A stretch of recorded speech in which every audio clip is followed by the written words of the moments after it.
On my wedding day, my son and daughter-in-law mocked my new husband right in front of 400 guests. They said he wasn't a stepfather. They called him trash. My daughter-in-law's entire family roared with laughter while I felt the world collapsing beneath my feet. I stood up, shaking with fury, and threw every single one of them out of the reception. It was then that my husband looked at me with a profound calm I had never seen before and said something that changed my life forever. "Honey, I'm a billionaire, but let me tell you how I got to this moment, because what happened next was something none of them could have ever imagined." Welcome to my channel. I share new life stories here every day, and I'd really appreciate it if you hit subscribe and liked my video. Now let's jump back into my story. I'm sure you'll love it if you keep listening till the end. It all started 3 hours earlier when I, Eleanor, or Ellie, as my friends call me, at 61 years old, stood in the most magnificent event space I had ever seen. 400 guests filled every seat upholstered in ivory velvet. The tables shimmered with cream silk linens and towering centerpieces of white and gold flowers that looked like they were pulled straight out of a magazine. I had hired the best musicians, the top caterer, all paid for with my life savings. I wanted this day to be flawless, because after 15 years of widowhood, of loneliness, of nights spent crying in silence, I had finally found love again. Elias, or Eli Vance, stood beside me at the altar in his modest but immaculate gray suit. His silver hair was neatly combed, his hands calloused from years of honest work. He wasn't rich. He didn't drive a luxury car and lived in a small apartment in a simple neighborhood. But when he looked at me, I felt like the most valuable woman in the universe. That was the only thing that mattered. Then I heard the first loud, mocking, venomous laugh.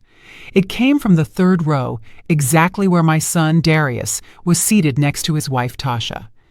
Darius was 38 years old, wearing an Italian suit that cost more than $3,000 and a Rolex watch on his wrist. He had always made it clear to me that money was the most important thing in life. Tasha was worse. That 35-year-old woman in her overly tight blood-red dress with long black painted nails and a superior attitude had made my life hell since the day she married my son. She came from a family that considered themselves upper crust, though we all knew her father had made his fortune through shady business dealings. "Look at that," I heard Tasha whisper to her mother, loud enough for me to hear. "The old woman is marrying a pauper." Her mother, Brenda Jenkins, a woman with too many fake gold necklaces clanging around her neck, laughed, covering her mouth with her hand. "Poor Ellie. At her age, she can't catch anything better." I felt my cheeks burn, but I kept my gaze fixed on the minister. Eli gently squeezed my hand as if to say, "It'll be all right." But things were just getting started. The officiant continued the ceremony, speaking about love, respect, and the sacred union of marriage. I tried to concentrate on his words, on the moment I had dreamed of for months, but the stifled laughter and cruel comments kept coming from my own family's section. "Did you see his shoes?" one of Tasha's cousins whispered. "They look like they were bought at a thrift store." "And that suit?" another added. "My gardener dresses better." The entire row of the Jenkins family chuckled under their breath. They were like vultures waiting for the perfect moment to attack. I felt my heart breaking into pieces, but Eli remained serene, dignified, as if none of it affected him. That gave me the strength to continue. The moment for the vows arrived. When Eli began to speak, his voice was firm and full of genuine emotion. "Ellie, from the day I met you, I knew you were the woman I wanted to spend the rest of my life with. I don't have material wealth to offer you, but I give you my whole heart, my eternal loyalty, and my promise to make you happy every day I have left." A few people in the audience sighed, moved. I had tears in my eyes, but then I heard Darius let out a loud, sarcastic laugh that echoed through the ballroom. "This is pathetic," my son said out loud without any shame. He stood up with his champagne glass in his hand, swaying slightly. He'd been drinking before the ceremony. Seriously, Mom, this is the man you chose? This miserable old man? The room fell into absolute silence. 400 people held their breath. The minister stopped speaking and looked at me with concern. Eli squeezed my hand harder, but his expression remained tranquil, almost compassionate. "Darius, please," I tried to say, but my voice came out broken, humiliated. "No, Mom, someone has to tell the truth here." Darius walked to the center aisle, gesturing dramatically. "You worked your whole life. You sacrificed for me. Dad left you a good inheritance, and this is what you do with it? Marry a nobody who probably just wants your money?" Tasha stood up too, a malicious smile on her lips. "Darius is right, Ellie. That's not a stepfather. That's trash you picked up off the street." Her whole family erupted in laughter. Her mother, father, uncles, cousins, all laughing, pointing, pulling out their cell phones to record the moment. It was like they were at a circus and we were the clowns. But then something inside me snapped. It wasn't sadness. It was fury. A burning rage that shot from my feet to my head. I pulled my hand from Eli's and walked straight toward my son. "You know what, Darius?" My voice sounded different, stronger, firmer than I had heard it in years. "You're right about one thing. Someone does have to tell the truth here." The silence in that room was so dense you could cut it with a knife. 400 people stared at me with wide eyes, waiting to see what humiliated Ellie would do. My son Darius wore that arrogant smirk, the same one he used as a child when he thought he had won an argument. Tasha stood beside him, arms crossed, with that look of superiority I hated so much. Her entire family continued to snicker, enjoying the spectacle as if it were the most entertaining thing they'd seen in years. "The truth," I repeated, feeling the weight of every word leaving my mouth, "is that I spent 35 years of my life married to your father. 35 years where I worked 12-hour days cleaning other people's homes so you could go to the best schools. 35 years where I broke my back, wrecked my hands, and sacrificed my health and youth to give you everything you needed." Darius blinked, and for a second I saw a flicker of discomfort in his eyes, but he quickly covered it up by taking another sip of his champagne. "Your father was a good man," I continued, feeling tears beginning to well up, but refusing to let them fall. "But when he died 15 years ago, he left me alone, completely alone. Do you know how many times I came to your house asking to spend time with me? How many times I called you crying because the loneliness was killing me?" "Mom, don't make a scene," Darius said, but his voice sounded less sure now. "A scene?" I laughed, but it was a bitter, painful laugh. "A scene is being alone every Christmas because you were too busy with Tasha's family. A scene is spending my 61st, 60th, 59th birthdays completely by myself because you couldn't even be bothered to send a text." Some people in the audience began to murmur. I could see looks of disapproval aimed at my son. But Tasha wasn't going to stay quiet. "Oh, please," she spat, stepping forward, her heels clicking against the marble floor. "Always the victim, aren't you, Ellie? Always complaining, always needing attention. You know what? Darius has his own life. He can't be babysitting you like you're a child." "Babysitting me?" I whispered, feeling something inside me begin to shatter. I didn't ask to be babysat. I just asked for a little love, a little respect, a little of the affection I gave him his whole life. Eli was still standing by the altar, watching the scene with a serene but alert expression. He didn't intervene. He didn't stop me. He was simply there, giving me the space to say what I had held inside for so many years. "And now," my voice trembled but remained strong, "now that I've finally found someone who makes me feel alive again, someone who treats me with dignity and respect, you come here to destroy it? You, my own son, come here to humiliate me in front of everyone? Because that man is a gold digger," Darius yelled, pointing at Eli with contempt. "Look at him. Look closely. He dresses like a bum. He lives in a dumpy apartment. He probably doesn't even have a bank account, and I'm supposed to be happy my mother is marrying that?" Tasha's family clapped and shouted in support. "Exactly," yelled Tasha's father, Larry Jenkins, a heavy man whose greasy mustache seemed to hang over his cheap cigar smell. "That miserable old man just wants your mother's money. It's obvious. You should be grateful Darius is worried about you," Tasha's mother Brenda added, shaking her multiple gold bracelets ostentatiously. "He's just protecting your assets." "My assets?" The words left my mouth like venom. "Since when did you care about my assets, Darius? Since when did you care about anything other than your own benefit?" "That's not fair," he protested, his face turning red. "Not fair? Let me tell you what's not fair. It wasn't fair that when I needed $1,000 for surgery 3 years ago, you told me you had no money, but 2 weeks later, you bought that Rolex you're wearing. It wasn't fair that when I asked to borrow $5,000 to repair my house, you made me sign a document with interest, as if I were a stranger. It isn't fair that every time I asked for help, you treated me like a bother, like a burden." The murmurs in the audience grew louder. I could see some people nodding their heads, others looking at Darius with critical eyes. My friends, the few I had invited, had tears in their eyes. Vivian Lewis, my best friend for 30 years, was openly crying. But Tasha wasn't finished. That woman never knew when to shut up. "You know what's really going on here, Ellie," she said, walking toward me with that superior attitude that made my blood boil. "You're desperate. You're old, you're alone, and you grabbed the first man who paid you any attention.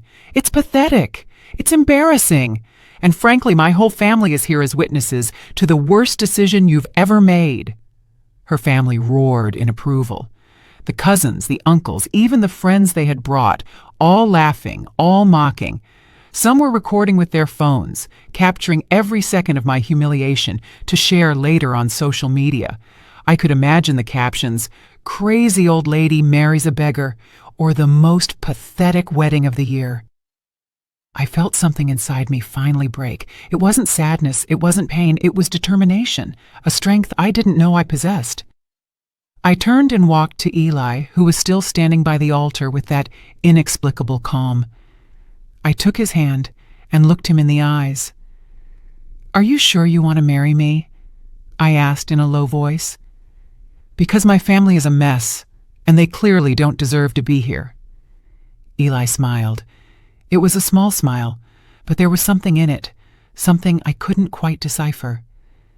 "Ellie, my love, I've never been surer of anything in my life, and you are right. There are people here who don't deserve to witness this moment." I turned back to the 400 guests. Most of them were good people, true friends, colleagues, neighbors who cared about me. But there was a specific group that had turned the most important day of my life into a nightmare. "Darius," I said, and my voice resonated through the room with an authority I had never used with my son. "You, Tasha, and your entire family, out of my wedding, out of my life." The silence that followed was deafening. Darius stared at me as if I had slapped him. "What?" he stammered. "Mom, you can't be serious." "I've never been more serious in my life. I want you to leave now." Tasha let out a hysterical laugh. "You're throwing us out? Your own family?" "Not my family," I replied coldly. "You and your parasites, yes. You have 5 minutes to leave this room, or I'll call security." Darius looked at me as if he couldn't believe what he was hearing. His face went from shock to indignation in seconds. "You're throwing me out of your wedding? Your only son?" "Yes," I replied without hesitating for a second. "I'm throwing out you, your wife, and all those vipers you brought with you." Tasha stepped forward, her index finger pointing at me menacingly. Her black nails looked like claws ready to strike. "You can't do this, you stupid old woman. You have no right." "I have every right in the world. This is my wedding. I paid every cent for this event. I hired this venue. I paid for the food. I hired the musicians, and I have every right to decide who stays and who goes. And you are definitely going." Tasha's father, Larry, got up from his seat, his belly hanging over his belt. "Who do you think you are talking to us like that? My family has influence in this city. We can ruin you." "Ruin me then," I said, feeling a boldness I didn't know existed inside me. "You've already ruined the most important day of my life. What more can you do to me?" Tasha's mother, Brenda, also stood up, making all her gold bracelets clank scandalously. "This is an insult! A total lack of respect! We came all the way here to support this ridiculous marriage, and this is how you repay us?" "Support?" I laughed bitterly. "You call mocking my husband, calling him trash, and humiliating him in front of everyone support? That's not support. That's pure cruelty." One of Tasha's cousins, a young guy with too much hair gel, shouted from his table, "Your husband is trash! We all know it. Just look at him. He looks like a bum you picked up off the street." Several members of their family laughed and applauded. They were enjoying this. They were truly enjoying tearing me down on my own special day. Eli finally spoke. His voice was calm, almost gentle. But there was a tone of firmness I had never heard from him before. "Young man, you don't know me. You know nothing about me, and yet you feel entitled to insult me. What does that say about you?" The cousin immediately fell silent, as if something in Eli's voice had disarmed him. But Darius wasn't going to give up so easily. He approached me. His breath smelled of alcohol, and his face was red with fury. "Mom, if you throw us out now, if you do this, you'll never see me again. You'll never see your grandkids again. I swear to God." Those words hit me like a punch to the gut. My grandchildren, Miles, 6 years old, and Chloe, 4. I love them with all my heart. The thought of never seeing them again was devastating. But then I looked at Eli. I looked at this man who had treated me with more respect and dignity in 6 months of dating than my own son had in the last 15 years, and I knew I had to choose. I had to choose my own happiness for once in my life. "If that is your decision, Darius," I said, and my voice cracked a little, but I didn't stop, "then so be it. I will not let you manipulate me anymore. I will not let you use me as your personal bank while treating me like trash when you don't need me." "You're selfish," Tasha screamed. "A selfish old woman who is choosing a stranger over her own family." "He's not a stranger," I replied calmly. "He's the man I love. And if you can't respect that, then you don't have a place in my life." Darius looked at me with so much hatred that it almost made me step back.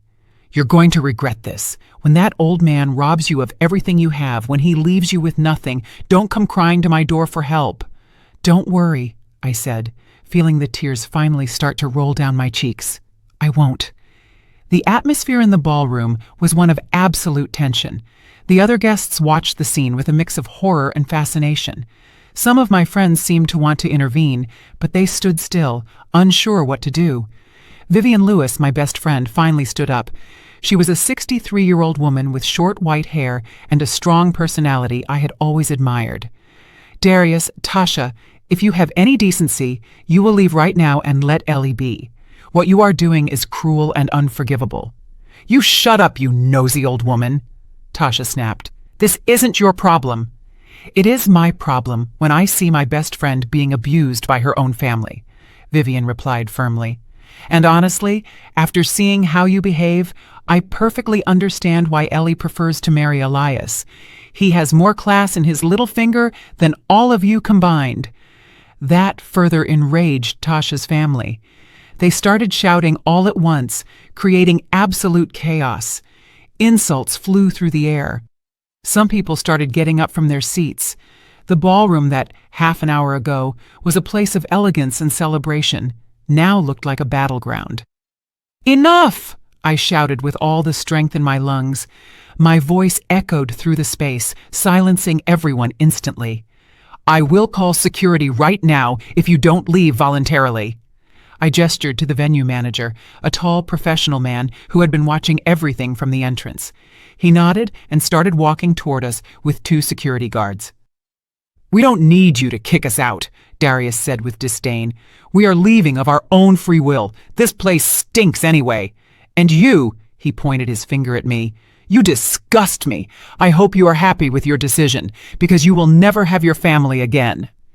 "Real family doesn't treat you like this," I replied, and I felt Eli move closer and take my hand, giving me strength.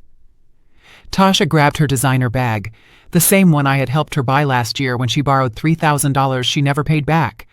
"Let's get out of here. This wedding is a bad joke anyway." One by one, Tasha's entire family started getting up from their seats. There were about 20 people in total. They gathered their belongings with exaggerated movements, making as much noise as possible, making sure their exit was as dramatic as their behavior throughout the ceremony. "This is not over," Tasha's father yelled as he walked toward the exit. "Everyone in the city will know what kind of woman you are." "Let them know," I said with a calm that surprised me. "I don't care what they think anymore."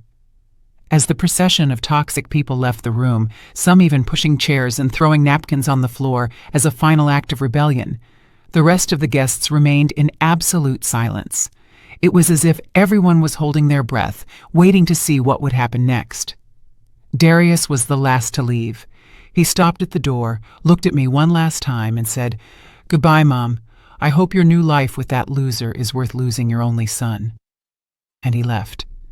The door closed behind him with a final sound that resonated in my heart like a definitive slam. I stood there in the middle of the ballroom trembling. I had just kicked my son out of my wedding. I had just potentially broken my relationship with him forever. I had just lost access to my grandchildren, the only innocent creatures in this whole horrible situation. Tears fell freely down my face. My makeup was ruined. My champagne-colored dress had tear stains. The happiest day of my life had turned into an absolute nightmare. Then I felt Eli's arms wrap around me. He hugged me with such tenderness, with such strength, that for a moment I felt everything would be all right. "I am so sorry, sweetheart," I whispered against his chest. "I ruined everything. I ruined our wedding." "You didn't ruin anything," he said softly, stroking my hair. "You did the right thing, the brave thing, and I'm very proud of you." We stayed like that for a moment, embraced in the middle of the chaos that remained. The other guests slowly began to applaud, first Vivian, then other friends, until the whole room was clapping. It wasn't applause for celebration, it was applause for support, for solidarity. Eli gently separated from me and took my hands. He looked me in the eyes with an intensity I had never seen before. "Ellie, my love, there's something I need to tell you." "What is it?" I asked, wiping my tears. He took a deep breath, as if he were about to reveal something momentous. "I'm not who you think I am." My heart stopped for a second. What did that mean? After everything that had just happened, now he had a secret too? "Eli, what are you saying?" My voice trembled. He smiled, but it was a strange smile, sad and happy at the same time. "Honey, I'm a billionaire." I stared at him as if he had spoken in a foreign language. The words had come out of his mouth, they had reached my ears, but my brain refused to process them. "What did you say?" "I am a billionaire, Ellie," Eli repeated with absolute calm. "I have over $2 billion in assets, properties in a dozen countries, companies, investments, everything." I felt my legs begin to fail. Vivian rushed toward me and held my arm. "Ellie, breathe, breathe, friend." But I couldn't breathe, I couldn't think. Everything that had happened in the last hour, the humiliation, the pain, kicking out my own son, and now this. I don't understand. I don't understand anything. You live in a small apartment. You drive an old car, your clothes. "It's all a conscious choice," Eli said, and his voice was so gentle that it made me want to cry again. After my first wife passed away 8 years ago, after seeing how everyone around me only wanted my money, I decided to live simply. I wanted to find someone who would love me for who I am, not for what I have. The room was in complete silence. Everyone listened to every word with absolute attention. This was more dramatic than any soap opera they had ever seen. "That's why you wear those clothes?" I whispered, beginning to understand. "That's why you live in that place? That's why you never let me pay when we went out?" "Exactly," he nodded, "and I found exactly what I was looking for. I found you, Ellie, a genuine, kind-hearted woman who treated me with respect and affection, even when you thought I had nothing to offer except my love." Tears returned to my eyes, but this time they were different. They weren't tears of pain or humiliation. They were tears of something I couldn't yet name. "Why are you telling me now? Why here, after all this?" Eli looked toward the door where Darius and Tasha had left minutes before. Because I wanted you to see who they really are. I wanted you to see their true character when they thought I was nothing, and I wanted you to make your own decision about them before knowing the truth about me. My God, I whispered, covering my face with my hands. My son just insulted and humiliated a billionaire. Your son just insulted and humiliated the man you love, Eli gently corrected. The money shouldn't change that. He was right. He was completely right, but my mind was still spinning, processing this impossible information. $2 billion. How? Where from? Eli smiled, and for the first time, I saw a flash of pride in his eyes. I started with nothing, just like you. I worked construction for 20 years. I saved every penny. I invested in real estate when no one else would. I bought properties everyone said were worthless. I built an empire brick by brick. But when my wife, my beloved Letitia, died of cancer, all that money meant nothing. I couldn't save her. I couldn't make her stay with me for one more day. His voice cracked at the end, and I saw the genuine pain in his eyes. This man had suffered, had loved, and lost, just like me. After her death, he continued, everyone around me changed. My friends only called when they needed money. The women who pursued me only saw dollars.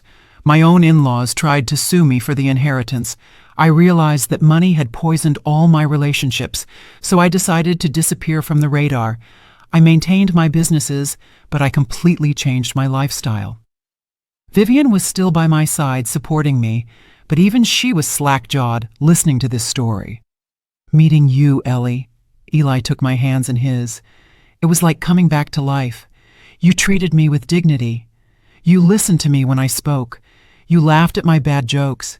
You cooked me your home-cooked meals. You invited me into your house without caring that my clothes were old or my car was rusty.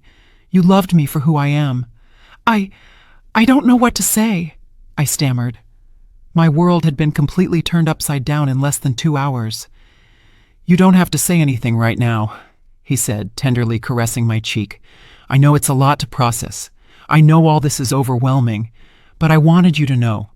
I wanted you to know that you made the right decision, that defending our love, defending our relationship was worth it. Suddenly, everything began to click into place in my mind like puzzle pieces. The small details I had noticed but never questioned, the way Eli always seemed so sure of himself, the way he spoke about business with deep knowledge, the times he had casually mentioned traveling the world, his education, his vocabulary, his mannerisms. It all made sense. Did anyone else know? I asked. Did anyone know the truth about you? My lawyer, Marcus King, Eli replied. He's here today in row 12. He's been managing my affairs for the last 8 years. I asked him to come to our wedding as a witness. I looked toward row 12 and saw a distinguished man in his 50s, wearing a clearly expensive suit, nodding his head as our eyes met. He looked like someone important. How had I not noticed him before? And what happens now? I asked, feeling completely lost. What does all this mean for us? Eli smiled with the same love I had seen in his eyes from the first day we met. It means that now we can start our life together without secrets. It means I can give you everything you deserve. It means you'll never have to worry about money, security, or anything ever again. But more important than all that, he squeezed my hands harder, it means I found someone who truly loves me, and that is worth more than all the millions in the world. Tears streamed down my face freely. Now I couldn't control them. It was all too much. The emotion, the shock, the revelation, everything mixed in a whirlwind of feelings I couldn't process. Vivian hugged me tightly. Girl, I always told you this man was special. I always knew it. Other guests began to approach, offering words of support and congratulation. But I remained in a state of shock, trying to process this new reality. There's something else you should know, Eli said softly. The $5,000 your son Darius lent you with interest? I already paid it off without you knowing. I deposited the full amount into his account 3 months ago. What? My voice came out as a shriek. I didn't want you to have that debt hanging over your shoulders, but I asked Mark to do it anonymously. I wanted to see if Darius would mention it to you, if he would give you the money back, or if he would tell you the debt was settled. He never said anything to you, did he?" I shook my head slowly, feeling a new wave of betrayal hit me. He never said a word. In fact, 2 weeks ago he called me asking when I was going to pay him. Eli sighed sadly. "I figured. That's why I needed you to see his true character before we got married. I needed you to know exactly who you were dealing with." Then everything made sense. The test. It had all been a test not for me, but to reveal the true nature of the people around me, and they had all failed spectacularly. "My son," I whispered, feeling my heart break again. My own son was scamming me. "I am so sorry, sweetheart," Eli said, hugging me. "I know it hurts. I know it's devastating, but it was better for you to know now than to continue living in ignorance." He was right. Of course he was right. But that didn't make it hurt any less. My only child, the baby I had carried in my womb for 9 months, the boy I had raised with so much love and sacrifice, had been robbing me, lying to me, using me, and today at my wedding, he had shown his true face. "What do we do now?" I asked, feeling completely exhausted. Eli looked me in the eyes with determination. "Now we continue with our wedding. Now we get married, surrounded by the people who truly love and support us, and after that, we start our new life together." The minister, who had remained silent throughout the drama, approached us with an expression of genuine compassion. He was an elderly man, about 70 years old, with decades of experience officiating weddings, but even for him, this had been extraordinary. "Do you wish to continue with the ceremony?" he asked softly. I looked at Eli. I looked at the room full of people who had witnessed my humiliation and my defense. I looked at Vivian, who was smiling at me through her tears. And I knew the answer. "Yes," I said firmly. "Yes, we want to continue." The next few minutes were a whirlwind of emotion. The minister resumed the ceremony where we had left off. This time, there were no interruptions, no cruel laughter, no hurtful comments. There was only love, support, and a completely different energy in the atmosphere. When Eli placed the ring on my finger, I felt as if I were starting a completely new life. And when he declared us husband and wife, the room erupted in genuine, heartfelt applause. I kissed my husband, and in that moment, all the pain of the last few hours momentarily vanished. I was happy. I was married to the love of my life, and nothing else mattered at that instant. The reception was beautiful. Without the toxic presence of Darius, Tasha, and their family, the atmosphere completely transformed. People danced, laughed, and celebrated with genuine joy. My friends constantly approached me to congratulate me and tell me how brave I had been. Some even admitted they had always thought Darius treated me badly, but had never dared to say so. During dinner, Eli stood up and asked for everyone's attention. The room fell silent. "I want to thank everyone who stayed today," his voice began, resonating with natural authority. "You have been witnesses to something very difficult, but also something very important. You have seen an incredible woman defend her dignity and her right to be happy. And I want you to know that I am honored to be her husband." Applause filled the room. Eli continued, "I also want to clarify something. Some of you heard my confession a while ago, and I know many of you have questions, so let me be completely transparent. I am the founder and owner of Vance Development Group, VDG, one of the largest real estate development firms in the Southeast." There was a collective gasp. Vance Development Group was legendary. They had built some of the most iconic high-rises in the region: luxury hotels, commercial centers, residential complexes. I myself had cleaned floors in some of those buildings when I worked in janitorial services. "The reason I never mentioned it," Eli continued, "is because after losing my first wife, I realized that money attracted the wrong kind of people. I wanted to find true love, not self-interest, and I found it in Ellie. This woman loved me when she thought I was a simple retired laborer. She gave me her heart without expecting anything in return, and that, my friends, is priceless." He took my hand and raised me so I stood beside him. So now, I want to promise her, in front of all of you, that I will dedicate the rest of my life to making her happy, to giving her everything she deserves, and to protecting her from anyone who tries to harm her. The ovation was deafening. Vivian was openly weeping. Other friends hugged each other, moved. It was as if everyone shared my happiness in a deep, genuine way. But in the midst of all that joy, my mind kept returning to one image, Darius's face as he left the room, the rage, the contempt, the absolute certainty that I was making the biggest mistake of my life. And I wondered what he was thinking now. Had he heard the rumors about who Eli really was?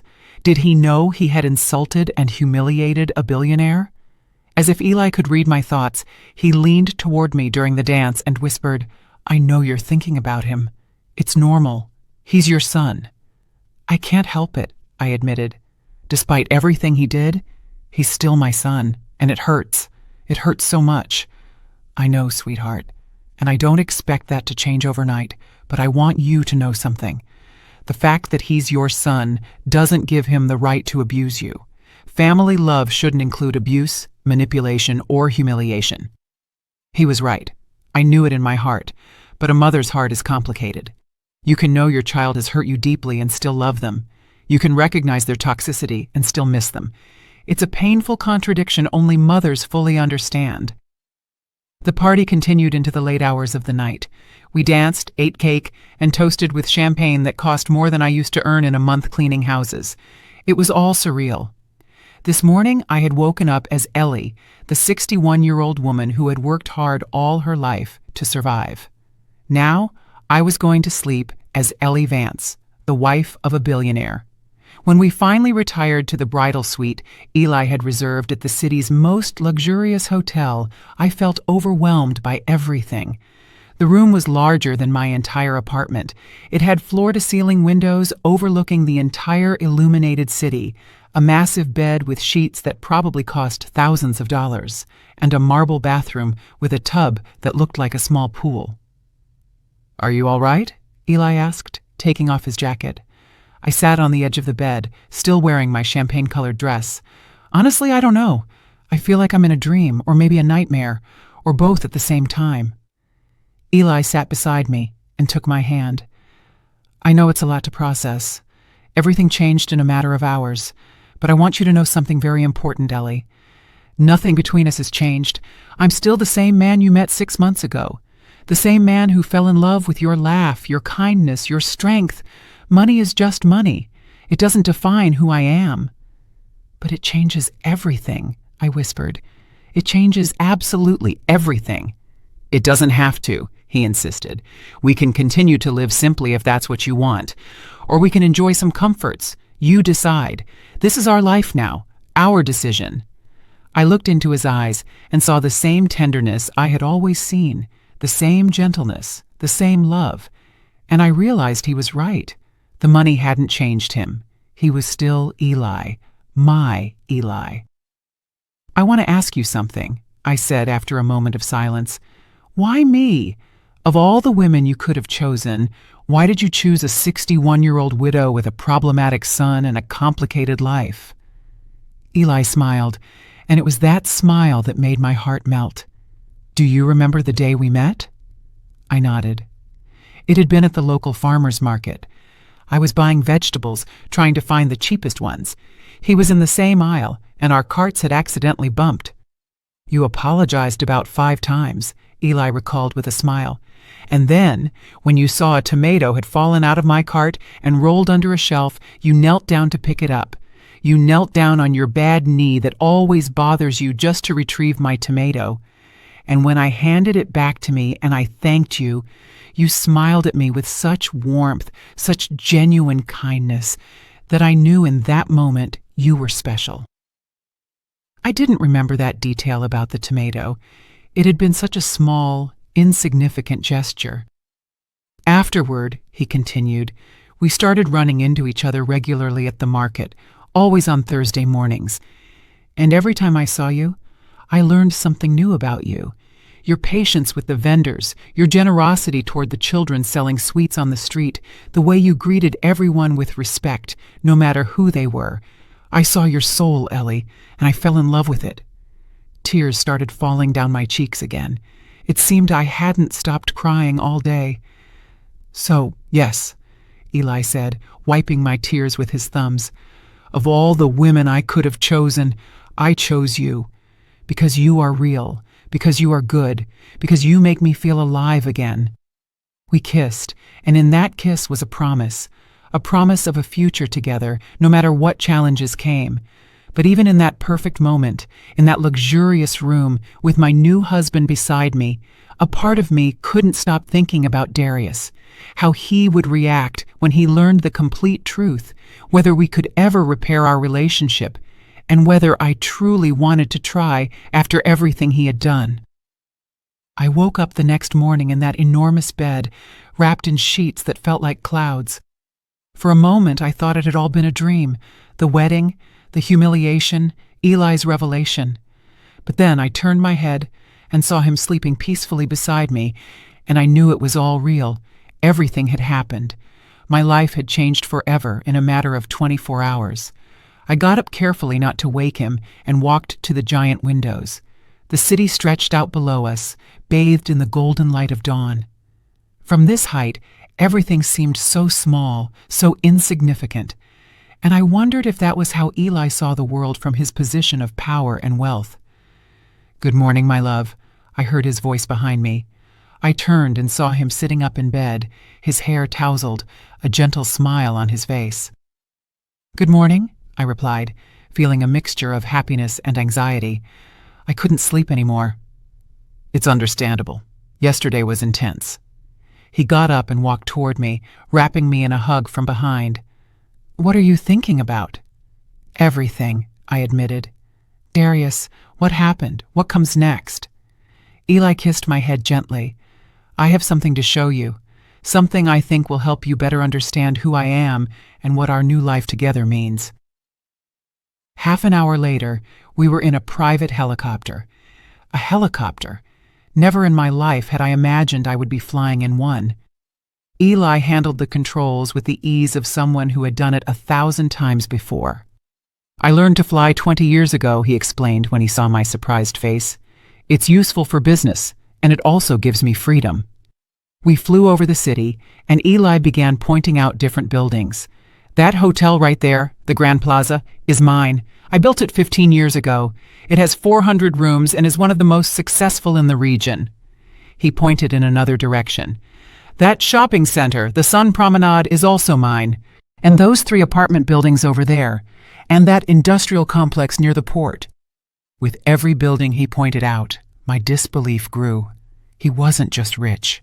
He owned significant parts of the city where I had lived my entire life. I had cleaned floors in some of those buildings without ever knowing who their true owner was. "See that hospital?" He pointed toward a modern building with a red cross on the roof. "I donated it 5 years ago. My wife, Letitia, died of cancer, and the public health system didn't have the necessary resources.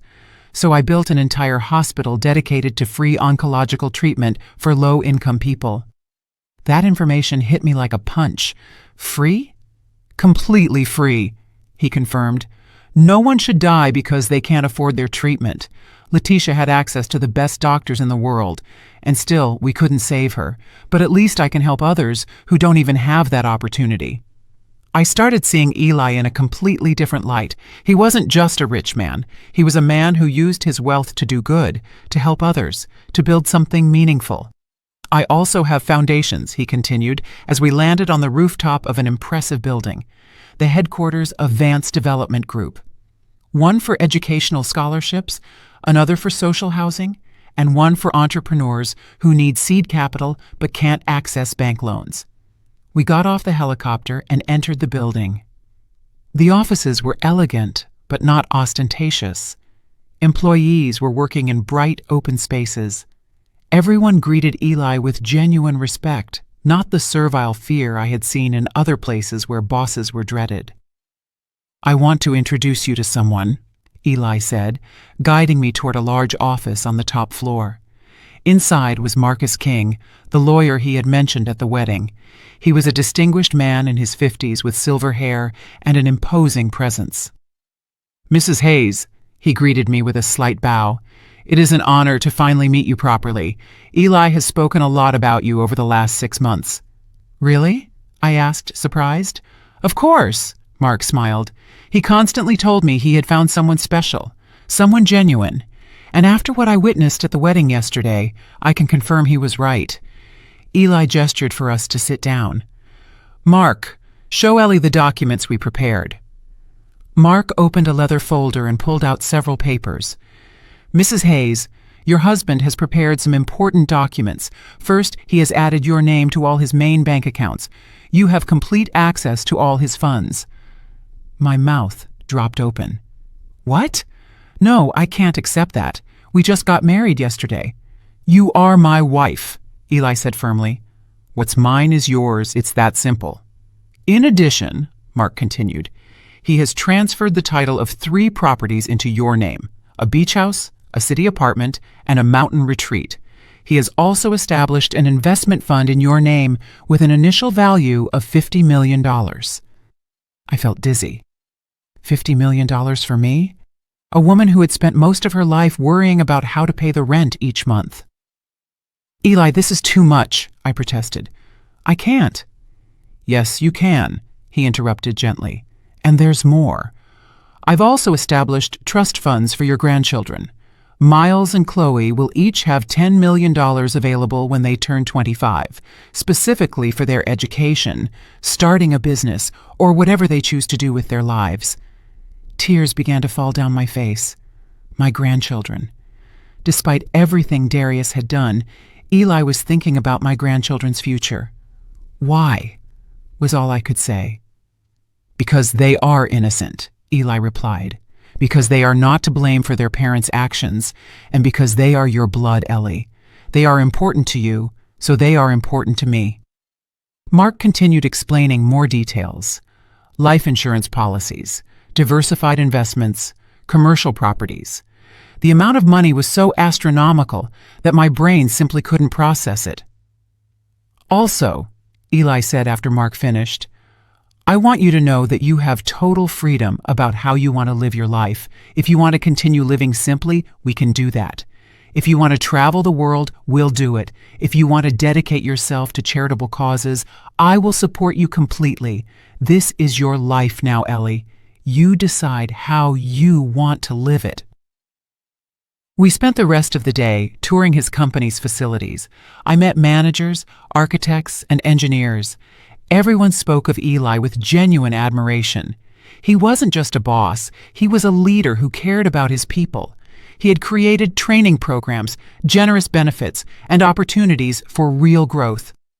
"My philosophy has always been simple," he explained as we ate at an exclusive restaurant on the top floor of the building. "If you take care of your people take care of your business. Many of my employees have been with me for more than 20 years. I've watched them grow, start families, achieve their dreams, and that makes me happier than any amount of money." By the afternoon, when we returned to the hotel suite, I felt completely overwhelmed. I had seen and learned so much in a single day. My perspective on everything had drastically changed. "How are you processing all this?" Eli asked as we sat on the balcony with a glass of wine. "Honestly, I don't know," I admitted. "Part of me still feels like I'm going to wake up, and it will all be a dream. Another part of me feels guilty." "Guilty? Why?" "Because while I was struggling to survive, cleaning floors in buildings that were yours, you had all this power, all this wealth. It feels, I don't know, disproportionate." Eli nodded thoughtfully. "I understand that feeling. Inequality in the world is brutal and unfair. That's why I do what I do. The foundations, the hospital, the housing programs. I try to use my privilege to create opportunities for others. But you're right, it will never be enough. I can never fully compensate for the injustice of the system." "And Darius?" I asked, finally voicing the question that had been circling in my mind all day. "What about him?" Eli sighed. "Mark has been monitoring the situation. Apparently, your son and Tasha are having some serious financial problems. They've been living beyond their means for years. They have massive debts. And now, after what happened yesterday, some of his business partners are distancing themselves from them. How do you know all that? I asked, surprised. Because I asked for an investigation, Eli admitted. Not to harm them, but to understand the complete situation. And what we discovered is worrying, Ellie.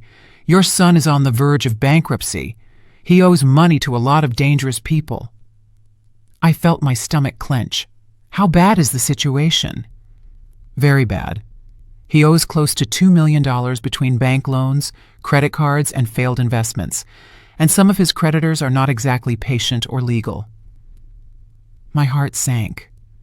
Despite everything Darius had done to me, he was still my son. The thought of him being in danger terrified me. $2 million? I repeated, feeling panic begin to set in. How is it possible for him to owe that much money? Eli took my hand. According to Mark's investigation, Darius invested in several fraudulent businesses. He bought shares in shell companies. He borrowed money at loan shark rates to maintain his lavish lifestyle. And Tasha didn't help. She spends as if money were unlimited. Designer bags, jewelry, trips to Europe, all on credit cards that are already maxed out. I covered my face with my hands. My God, and here I am with access to millions while my son is sinking in debt. Ellie, look at me. Eli gently lifted my chin so our eyes met. Your son publicly humiliated you, called you horrible things, ruined the most important day of your life, and he did it when he thought I had nothing to offer you. Do you truly believe he deserves your compassion after that? He's my son, I whispered, tears starting to fall again. I know he treated me horribly. I know he was cruel, but he's still my son, Eli. I can't just turn off those feelings. Eli nodded with understanding. I know, and I'm not asking you to, but you need to understand something. If you give him money now, if you bail Darius out of this situation, he will never learn. He will never face the consequences of his actions, and most importantly, he will never truly value your sacrifice. But you said some of his creditors are dangerous. What if they hurt him? What if they hurt Tasha, or worse, my grandchildren? The children are safe, Eli assured me. Mark has already taken care of that. We hired discreet security to watch over them. No one will touch Miles or Chloe. I promise you. That information gave me some relief, but the knot in my stomach wouldn't disappear. And Darius? Are you watching him too? Yes, and this is where things get interesting. Eli leaned back in his chair. His expression became more serious. 3 days ago, Darius found out who I really am. A business partner of his showed him a Forbes article featuring me on the list of the richest men in the Southeast. My heart stopped. And what did he do? At first, he didn't believe it.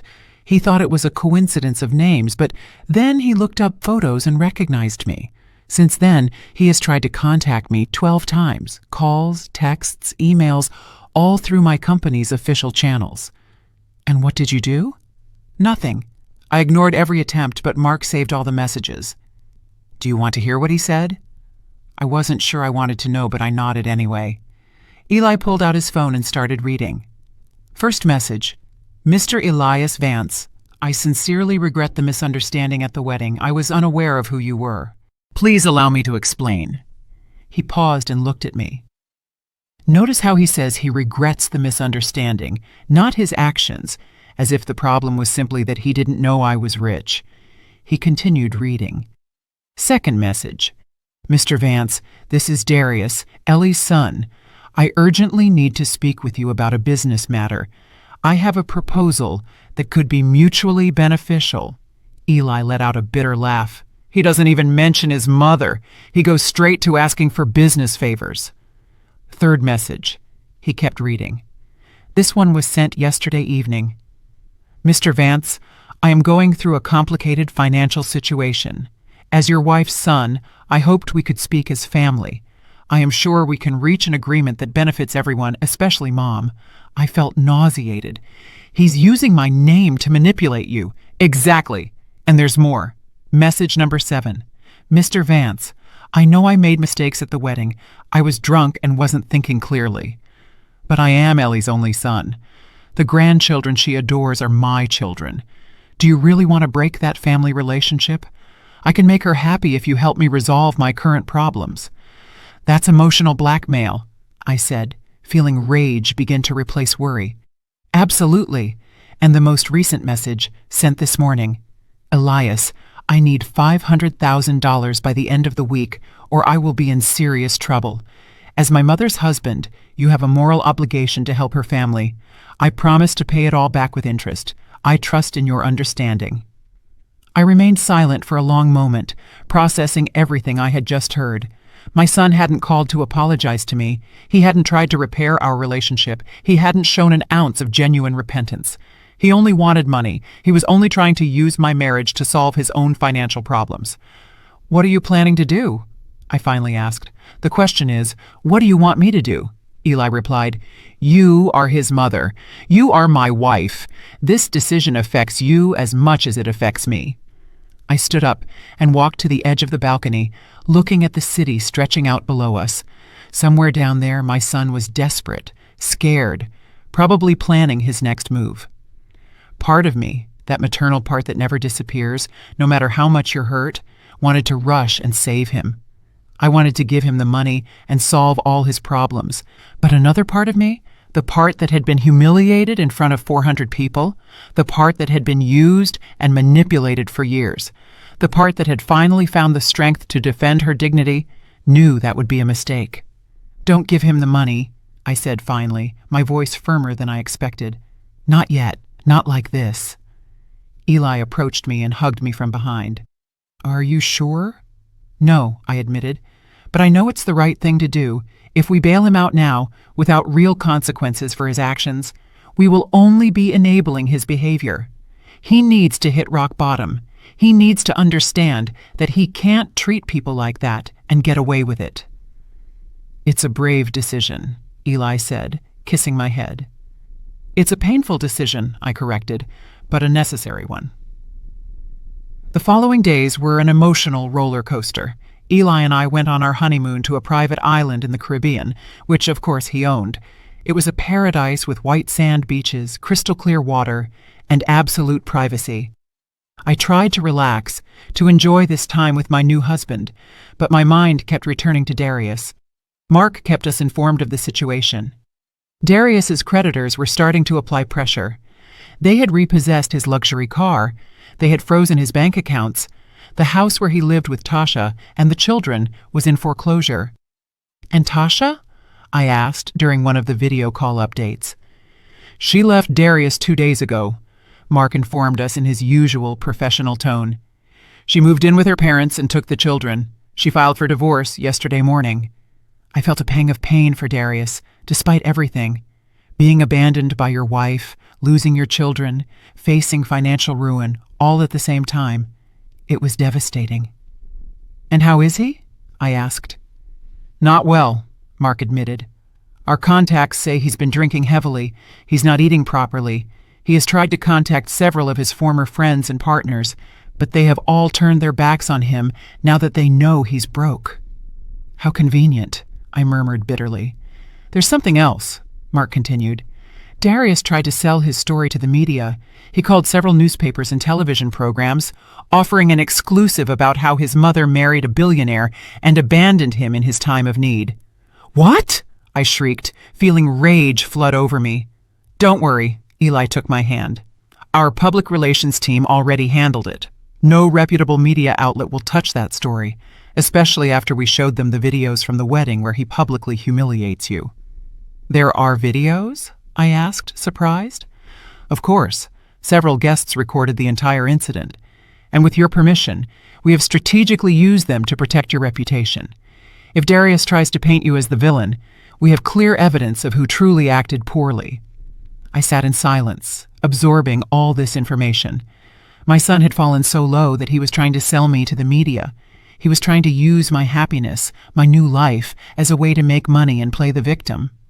I think, I said slowly, that I need to see him. Eli looked at me with concern. Are you sure that's a good idea? No, but I have to do it. I need to look him in the eyes and tell him exactly how I feel. I need that closure. 3 days later, I was standing in front of a run-down apartment building in one of the city's poorest neighborhoods. It was an area I knew well. I had lived in similar places for years when Darius was little. The smell of dampness and garbage filled the air. The walls were covered in graffiti, and the stairs creaked dangerously under my feet as I climbed to the 3rd floor. Eli had insisted on accompanying me, but I asked him to wait in the car with the bodyguards, who were now apparently a permanent part of my life. This was something I needed to do alone. I knocked on the door of apartment number 32. I heard shuffling footsteps on the other side, and then the door slowly opened. What I saw broke my heart despite everything. Darius looked terrible. He had several days of beard growth and deep dark circles under his eyes. His clothes were wrinkled and stained. The apartment behind him was tiny and messy, with empty alcohol bottles scattered everywhere. This wasn't the arrogant, well-dressed man who had humiliated me at my wedding. This was a broken man. "Mom!" His voice came out as a broken whisper. His eyes immediately filled with tears. "Mom, you came." "I came," I said, keeping my distance in the doorway. I wasn't going in. I wasn't going to make things easy for him. "Please come in. I know the place is horrible, but—" He began, but I interrupted him. "I'm not coming in, Darius. I came to tell you a few things, and then I'm leaving." His face fell. "Mom, please, I need to talk to you. I need to explain. Everything has been a nightmare. Tasha left me. She took the kids. I lost everything." "And what did you expect?" My voice sounded harsher than I intended, but there was so much accumulated pain I couldn't hold it back. "Did you expect that after publicly humiliating me? After calling my husband trash? After trying to ruin the most important day of my life? Everything would just stay the same?" "I was drunk." He tried to excuse himself. "I didn't know what I was saying. If I had known who Eli really was—" "There it is," I interrupted, feeling the rage surge in my chest. "There's the truth. If you had known Eli was a billionaire, you would have treated me differently. If you had known he had money, you would have respected him. But because you thought he was poor, that he was worthless, you felt you had the right to treat us like trash." "No, Mom, it's not like that," he stammered. But we both knew it was exactly like that. "Yes, it is, Darius. And that tells me everything I need to know about who you really are. You didn't love me. You didn't respect my happiness. You only cared about the money. You only cared about how my marriage affected you. Please." His tears were falling freely now.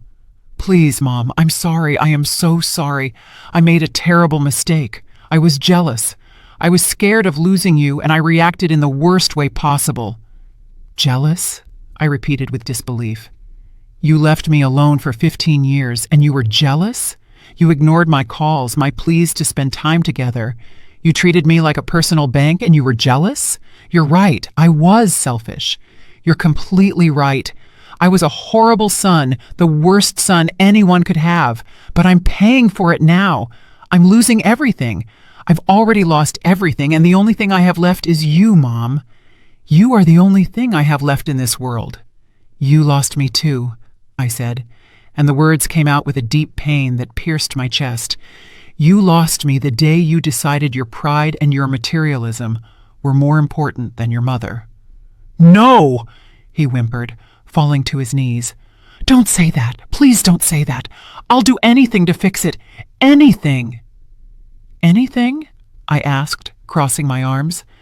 "Then why were all your messages to Eli asking for money? Why wasn't a single one of those messages a sincere apology to me? Why did you try to sell our story to the media?" His face turned pale. "How do you know about that?" "I know everything, Darius. I know about your debts. I know about the loan sharks. I know Tasha left you. I know you tried to use my marriage to get out of your problems. I know everything." He remained silent, still on his knees on the dirty floor of that miserable apartment. "I'm desperate, Mom. I need $500,000 by Friday. Or very bad people are going to hurt me. People who don't play. They've already threatened me twice." "And you came to me," I said with a calm I didn't feel, not because you love me, not because you value our relationship, but because you need money. No, it's not just about the money. I miss you, Mom. I miss having you in my life. I miss what, Darius? Miss having someone you could manipulate? Miss having a personal bank who never said no? Miss having someone who cleaned up your messes without complaining?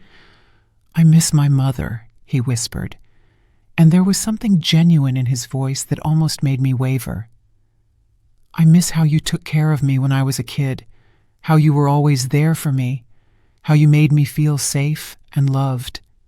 That boy doesn't exist anymore, I said, feeling tears start to sting my eyes. He turned into a man who values money more than people, a man who married a toxic woman and allowed her to poison our relationship, a man who used me for years and then humiliated me when I finally found happiness. I can change, he pleaded. Give me a chance. Just one more chance, and I promise I'll be different. How many chances have I given you already, Darius? How many times did I lend you money you never returned? How many times did I forgive you for canceling our plans? How many times did I swallow my pain when you treated me like I was invisible? And what did you do with all those chances? He had no answer. He just stayed there on his knees, crying like a child. I'm going to tell you something, I continued, my voice trembling but firm.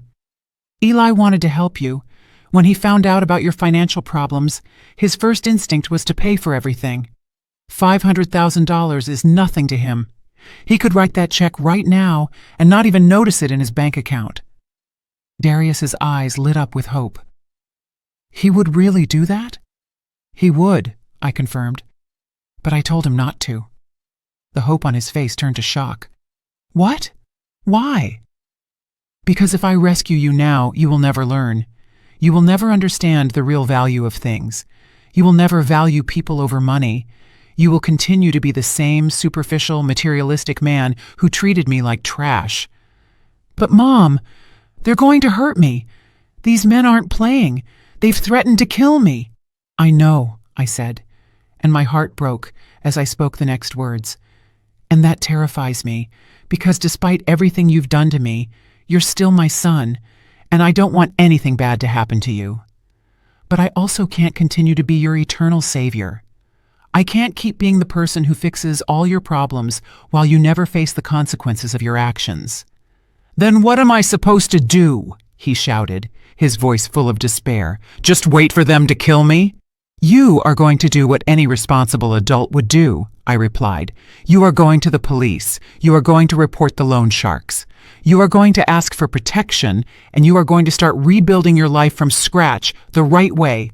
The police can't do anything against these people. They're too powerful. They have too many connections. Then I'm going to give you something better than money, I said, pulling a business card from my purse. It was Mark King's. This is Eli's lawyer. He's one of the best in the country. Call him. He will handle your legal situation, protect you from the creditors, and help you file for bankruptcy in an orderly manner. Darius took the card with trembling hands. And after that, what? After I'm safe, will you come back into my life? That depends on you, I replied. It depends on whether you truly change, whether you learn from this, whether you can become the man I know you can be, the man I raised you to be. And my children, can I at least see them? Can they know their grandmother again? That question hit me hard. Miles and Chloe. I had missed them every day since the wedding. I will talk to Tasha, I promised, but she doesn't owe me anything. If she decides she doesn't want me to see the children for now, I'll have to respect that decision. She hates you, Darius said bitterly. She says all this is your fault, that if you hadn't married that old man, none of this would have happened. Of course she says that, I replied, unsurprised, because taking responsibility would mean admitting that her unsustainable lifestyle contributed to this situation. I turned to leave, but then Darius called out one last time. Mom, wait, just tell me one thing. Will you ever be able to forgive me? I stopped in the hallway and looked at him over my shoulder. I don't know, Darius. Honestly, I don't know. But I can tell you this. I want to be able to. I want to believe my son is still in there, underneath all that pride and materialism. So, prove it to me. Prove you're worth it.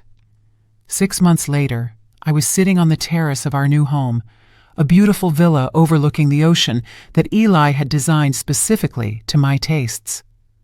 The sea breeze caressed my face as I sipped my morning coffee and watched the waves break against the private beach. It was a life I had never imagined for myself, and yet here I was, living it. My phone rang. It was Vivian, my friend. "Ellie, turn on the news! Channel 7, quick!" My heart pounding, I turned on the television. What I saw took my breath away. It was Darius, but not the broken man I had seen 6 months ago. He was in a simple but dignified suit, standing in front of a group of young people at what looked like a community center. "1 year ago," Darius was saying to the camera, "I lost everything. I lost my house, my marriage, my money. But worst of all, I lost my dignity, and I almost lost my mother. Today, I'm here to tell these young people my story, not for them to pity me, but for them to learn from my mistakes." The reporter asked him questions about his downfall and recovery. Darius spoke openly about his debts, about how he had lived beyond his means, about how he had valued material things over the people he loved. "My mother," he said, and his voice cracked slightly. "She gave me the hardest but most important lesson of my life. She let me fall. She let me face the consequences of my actions, and at first I hated her for it. But now I understand it was the greatest act of love she could have ever given me." Eli appeared behind me and put a hand on my shoulder. "Are you all right, sweetheart?" "I don't know," I whispered, unable to take my eyes off the screen. The report continued, showing how Darius had filed for bankruptcy with Mark's help, how he had found work at a construction company, starting from the bottom as an assistant. They showed his small but clean and orderly apartment. They showed how he now gave talks at schools and community centers about financial literacy and the consequences of materialism. "And his relationship with his mother?" the reporter asked. Darius looked down. "We are working on that slowly. She gave me her number 3 months ago, and we talk once a week. They are difficult conversations. There is a lot of pain to heal, but for the first time in years, I feel like we are being honest with each other." It was true. After he called Mark that day in his apartment, things had gradually begun to change. Mark had handled his legal situation brilliantly, reaching agreements with creditors and protecting Darius from any violence. The bankruptcy had been humiliating for him, but necessary. 2 months after our meeting, Darius had sent me a letter, not a text message, not an email, but a 10-page handwritten letter. In it, he detailed all his remorse, his arrogance, his materialism, how he had allowed Tasha to poison our relationship. But most importantly, he apologized. He didn't ask for anything. He didn't mention money. He just apologized deeply and sincerely. That letter made me cry for hours. Eli held me while I processed all those complicated feelings. I gave him my phone number a week later. Our first conversation was awkward, uncomfortable, full of long silences. But we continued. Every week, without fail, we talked for 30 minutes. "And his children?" the reporter continued on TV. "That's a process," Darius replied. "Tasha and I are in co-parenting therapy. It was something I suggested because I want my kids to have functional parents, even if we are no longer together." "Is there a message you would like to give to people going through similar situations?" Darius looked directly into the camera. "Yes. Pride will destroy you if you let it. Materialism will consume you, and the people who truly love you, the ones who are willing to let you fall so you can learn to fly, those are the ones you should value more than anything in the world. I also want to say something to my mother, if she's watching this." My heart stopped. "Mom," Darius said with tears in his eyes, "I know you're probably watching this. I want you to know that every day I am working on being the man you deserved as a son. Every day I try to be better. I don't expect you to forgive me tomorrow or next year or ever if you don't want to. But I want you to know that I understand now. I understand everything, and I love you. I have always loved you, even when I was too stupid and arrogant to show it." Tears streamed down my face uncontrollably. Eli hugged me tightly. The following month, I received another surprise. Mark called me to inform me that Darius had paid back the money he owed, the $5,000 Eli had paid for me.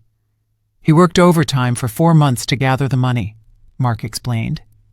That night, I sent Darius a text message for the first time. Just 3 words. I'm proud of you. His response came 20 minutes later. That means more to me than any amount of money in the world. 2 weeks later, we met at a neutral coffee shop. It was awkward at first. There was so much to say and yet nothing to say. But slowly we began to talk. Would you like to meet the children again? I asked cautiously. Darius's eyes lit up. You would really do that? They are my grandchildren, I said simply. I never stopped loving them. The reunion with Miles and Chloe was one of the most emotional experiences of my life. Eli was wonderful with them. He taught them to swim in our pool, told them stories, and showed them that wealth doesn't make you better than anyone else. One day, as we watched the children play on the beach, Darius said to me, "Thank you for not giving up on me, Mom." Parents never give up on their children, I replied, but sometimes we have to let them fall so they can learn to fly. Eli and I established a foundation in honor of his first wife, Letitia. The Letitia Foundation helped elderly women who had been abandoned by their families. It was my idea, born from my own experience. One evening, exactly 1 year after our wedding, Eli and I renewed our vows. This time, it was a small ceremony at our home, only with the people who truly mattered. Darius was there with Miles and Chloe. When it came time for the vows, Eli took my hands and said, "A year ago, I promised you eternal love without you knowing who I really was. Today, I promise it to you again, now that you know everything." After the ceremony, Darius approached Eli. "Mr. Vance, I never properly apologized. You are a good man, and my mother is lucky to have found you." Eli extended his hand. "The past is the past, Darius. What matters is the man you are today." That night, lying in Eli's arms, I reflected on everything that had happened. A year ago, I had been humiliated on the most important day of my life.